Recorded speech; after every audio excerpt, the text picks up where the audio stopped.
to the next story. The cheapest lightning setup that actually works tested in Cuba. This is from Cleos 545, August 3rd, lightning territory. 23 comments, 7,806 sets. Keyan. What's going on in Cuba?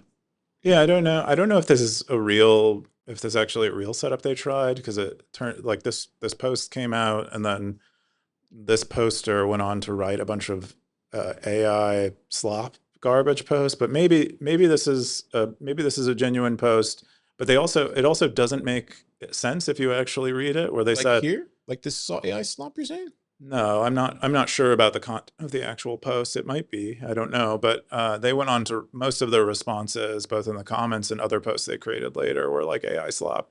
But also this post itself does not make sense entirely, because they say here's the cheapest lightning setup that actually works in Cuba, and then they kind of list two setups, and like they say one of them is core lightning run with electors on an Android phone, and they mention that, but that's not a lightning setup. That's just a Bitcoin node, um, or that is, I don't think they. I feel like I've seen this person post before. Haven't they posted before about this? No, I think this was their first post on Stacker.News. What have they posted Trying about to get the before? internet to actually load. Which topic deserves? Anyway, but the topic of the post is, you're in Cuba, you maybe have poor internet connection. How do you get people onboarded to Lightning? Oh, so he just came around in August. That can't be right. Where are we in? Are we in August? We are in August. Oh, wow, he just came on board, what, August 2nd? He's a new stacker. Okay. So he's a new stacker. All right. Anyway, so he set up core Lightning electors on his phone. So I guess that is a Lightning setup, but then he describes an Ellen bits and Phoenix D for local merchants. So I'm not sure. His title describes one Lightning setup, but then his post hints at one Lightning setup, and then his post describes two. The way I had originally read this was that, okay, maybe he has an Android phone version of how he might set up a merchant, and then he has a Phoenix D version of how he sets up a merchant with Ellen bits. Because I don't believe you can run Ellen bits on your phone. I don't believe you can run Phoenix D on your phone either. Maybe you can, but my understanding is you cannot. And then he also describes copying data from his friend's node using an SD card, but I don't. Maybe he means that for the Android setup, because Phoenix D does not need a full node. So maybe, it's possible, and I've run into this before. So I was talking to a builder this week. I won't say who it was, but he had a translator. So maybe what he's doing, he's using ChatGPT to translate. So maybe there's some translation issues going on here. Maybe that's what's going on, I'm thinking.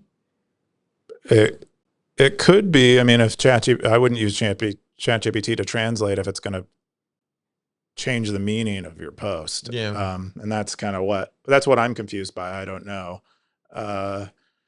Anyway, if this is an earnest post, I could imagine Ellen bits and Phoenix D working quite well together for a merchant, because you don't need a lot of hardware. You don't need a lot of disk space, because you don't have to store the whole blockchain. Yeah. And Ellen bits has a lot of features and plugins that would support a merchant well. And then core Lightning and electors, I believe you would still need to run. I don't know if you can back core Lightning with just electors, because electors is, I don't think it has it might have a complex block filter node built in. I don't know though. My understanding is it's something you run alongside a Bitcoin Core node. Yeah, I remember seeing this one back in the day. I remember seeing this first post. I remember seeing this one when he says, yep, blackouts, no mobile data, still stacking sats, living in Cuba, means getting creative. Thunder Games once powers up, download once, play offline, claim sats later, using wallet Satoshi, Play Store is blocked. Like, I remember seeing this, and then I comment, sats flow in, even with spotty internet. And so he's just having like electricity issues. I remember seeing that. Or maybe it was somebody else that posted that. But whenever I see this kind of stuff, and maybe this is just the American guy in me, I don't know. So maybe I'm out of turn saying it, but to me, that feels like a community issue. That doesn't really feel like a Bitcoin fixes this issue. You know what I mean? Not exactly, but uh, yeah. Interesting. Anyway, he wrote about the lightning. If it's earnest, he wrote about the way they're working with lightning in Cuba right now, which is pretty interesting. And you can imagine with limited internet, the setups that he describes probably work pretty well. I don't know how well something like Phoenix D works with unreliable electricity. You know, if your electricity goes out, your internet goes out, just Phoenix D snap back up well enough. Probably okay, because I think they're using asyncs LSP Yeah. to do trampoline routing. So maybe you are okay, but to receive a payment, you still need to be online, is my understanding with Phoenix D. And so your electricity needs to be on and your internet needs to be up. But Yeah. I mean, I guess we'll be dealing with this here pretty soon in America at some point. So will we be? Why? I think so. I mean, I think this is going to happen at some point. I mean, me and Ted were talking about it earlier, but like hard times are coming. Hard times coming everywhere. So To the point where we don't have internet and electricity? I think so. I think so. What do you think, Ted? You were just talking about this earlier. Like, do you want to jump on that mic and talk about it? Yeah. What were you saying earlier? Speed.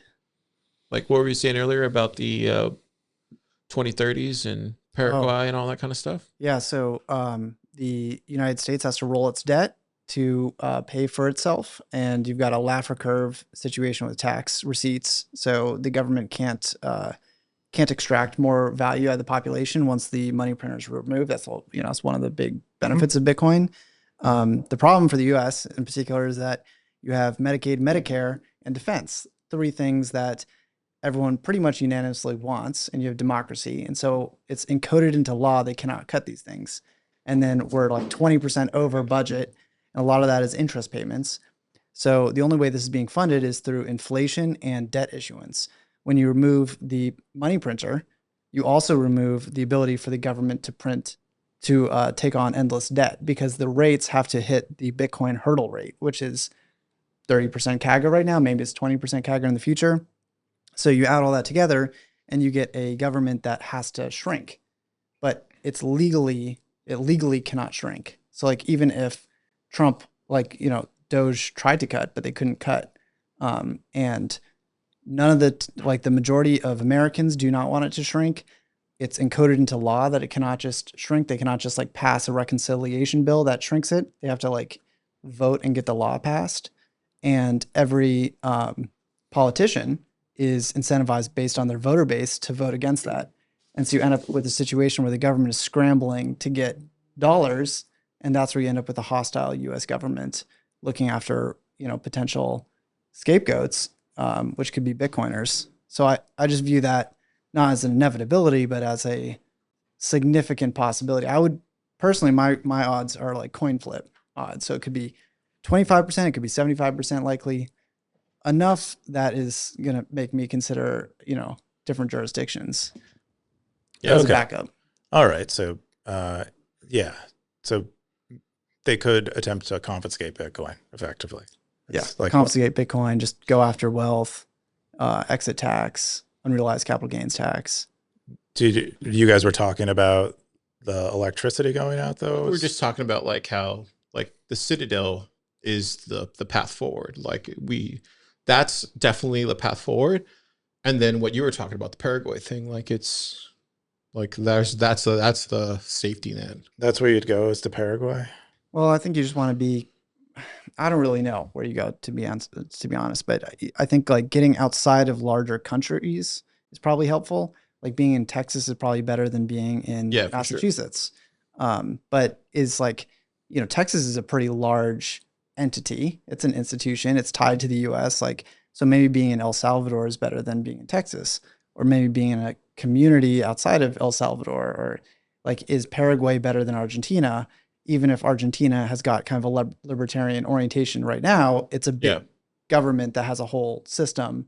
Yeah. And if big financial systems are the things that are failing, then maybe you kind of want to be outside any of those big But things. aren't the smaller countries more dependent on like bigger outside third parties usually? And that's how like a lot of them are like dollarized. Yeah, some of them are dependent. Yeah.